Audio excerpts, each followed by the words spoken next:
Aries, hi, welcome to Mystic Queen PH at titignan natin ang weekly energies for you from July 14 to 20, 2025.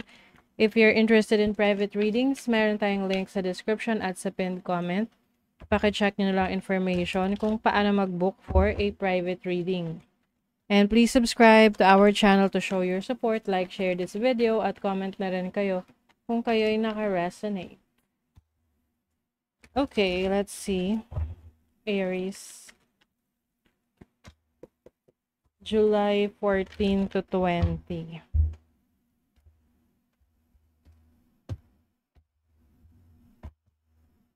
So this is your overall energy, possible challenge, opportunity, blessing. Bottom of the deck is the Queen of Swords. Okay. So maaring mas ano ka ngayon, mas maingat sa mga actions na gagawin mo.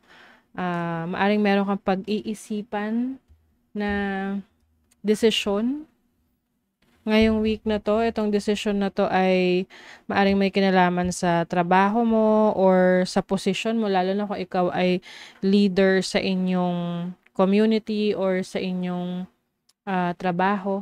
Meron kayong leadership role. Okay. You have the 8 of Cups and the Devil. Naku. This is leaving a situation, no? Pwede tong a toxic environment sa ngayon, no? Toxic environment sa trabaho, sa relationship. Some of you sa workplace to.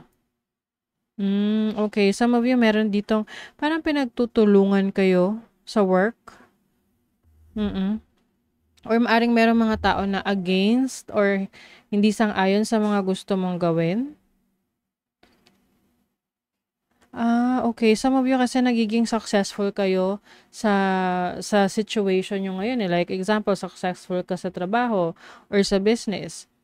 And then there are people na parang trying to bring you down, no?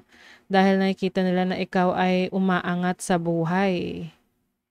So, you have to protect your energies and set boundaries. Kasi meron dyan na maaring malapit sa inyo na merong hindi magandang intention towards you. Okay? So, maaring na-realize mo na to ngayon. Kaya iniisip mo, paano mo yun, paano ka aalis sa ganong sitwasyon?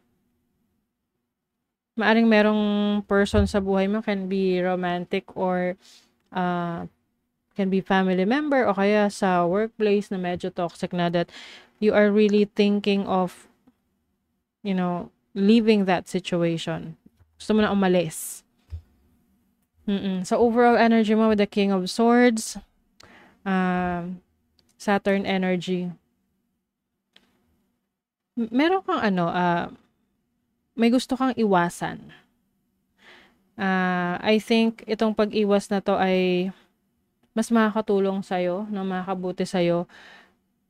Kasi at least, hindi mo na pinipilit yung sarili mo sa isang bagay na ayaw mo naman na. Oo. Ang challenge lang sa'yo dito is kung paano mo haharapin to ng may lakas ng loob. Kasi pwedeng hindi sa'yo, kumbaga hindi ka ganun ka, let's say, hindi ganun kadali para sa'yo. Let's say, umalis ng isang relationship or umalis ng isang sitwasyon or friendship, mag-cut off ng tao sa buhay mo. Hindi siya ganun kadali para sa'yo. Kaya medyo mahirap siya na gawin.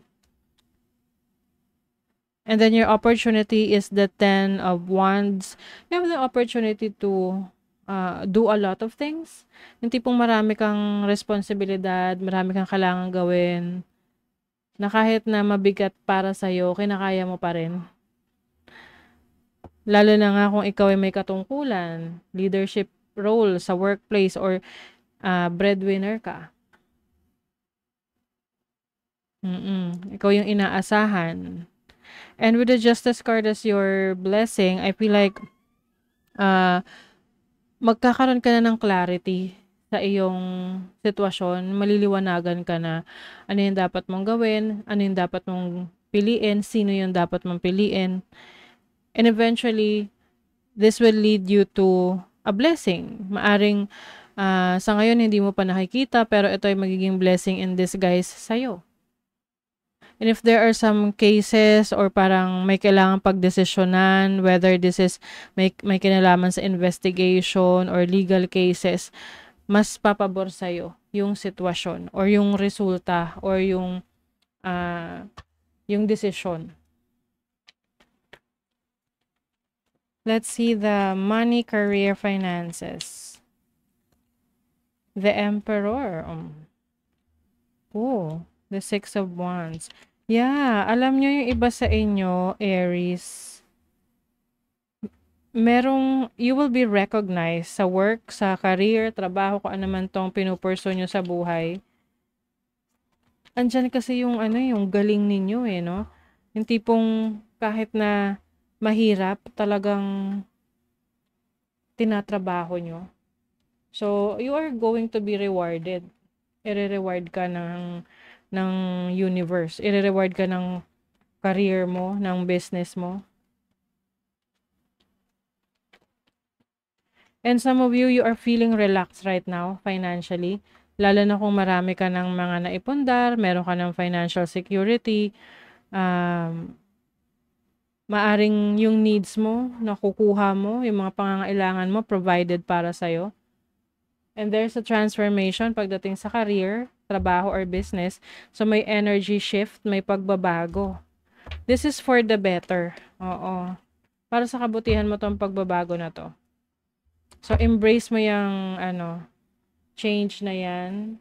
Dahil eventually, this will lead you to success. And then, tignan natin sa love life. Love life ng mga Aries. King of Pentacles, the Moon, and the Page of Wands. Okay, the Moon is your emotion. So some of you, if you are in a relationship right now, I think you are deeply connected with your partner. Maaring napakaseryoso ng relationship ninyo to the point na lalo na kung hindi pa kayo kasal, no? Maaring kayo ay nagpaplano na for your future. Marami kayong gustong ma-achieve for your relationship. Like, for example, nagpaplano na kayong bumili ng properties together. Or kung saan kayo titira. Ayan. If you are single, some of you are medyo doubtful sa relationship, no? Maaring hindi kayo ganun ka sigurado pa. You are in the process of enjoying or discovering yourself, or mas nagiging adventurous kayo ngayon to get to know other people, and gusto nyo mas merong meaningful connections. Ayan, safe zone and reconciliation. Okay, so maari ring merong pagbabalikan kung kayo ay nagkaroon ng paghihiwalay in the past. Pwede rin naman tong reconciliation is dahil nag-away kayo tapos maayos nyo na yung relationship nyo.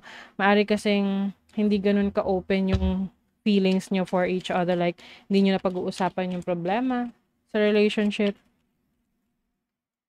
Pero maayos yan. Okay. Yes, you are very much disciplined. Marami kang mga goals na gusto mong ma-achieve. At yung goals na yun may kasama siyang disiplina. Kasi goals will always be goals kung wala kang disiplina sa sarili mo. And consistency. Yes, ito, protection. You really need to protect your energies. Kasi maaring meron dyan, they are giving you some nega energies. Pwedeng, marami pinanggagalingan kasi yan eh. So, make sure to have protection. You're going to overcome a challenge. Okay? Maari itong challenge na to, matagal na tong nangyayari. At eventually, ayan na. Meron ng solusyon. Maayos na.